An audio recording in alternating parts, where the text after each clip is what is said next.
Ρε εσύ Άντρεϊ, γιατί λέγεται παντρεμένη σαρδέλα? Γιατί τις ξαπλώνουμε τη μία πάνω στην άλλη έτσι και τις πιάνουμε στα πράσα όταν βγαίνουν από το φούρνο. Στην Κυρασόφη εδώ πώς την κάνουμε? Ξεκινάμε, ξαπλώνουμε τη θηλυκιά.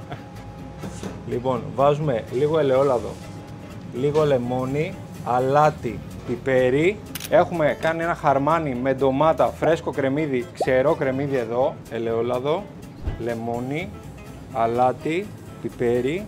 Ανακατεύουμε, στρώνουμε μέσα στη σαρδέλα, παίρνουμε την άλλη και καπακώνουμε. Και γι' αυτό λέγεται παντρεμένη σαρδέλα. Έχουμε 4 σαρδέλες στη μερίδα, γεμίζουμε και καπακώνουμε.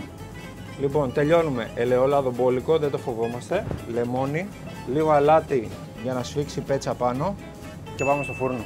Στο 1 τέταρτο, προθερμασμένο φούρνο 180 και είμαστε έτοιμοι. Βγάζουμε τη σαρδέλα.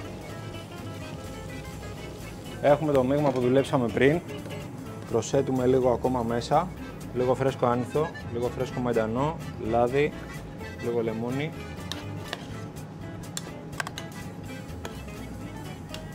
Βλέπετε τα λαχανικά δημιουργήσαμε ένα κρεβατάκι. Τις ξαπλώνουμε πάνω. Δηλαδή, ξύσμα lime. Τις παντρέψαμε, τις κοιμήσαμε, τελειώσαμε. Πού να δείτε και τον προξενιό του γάβρου.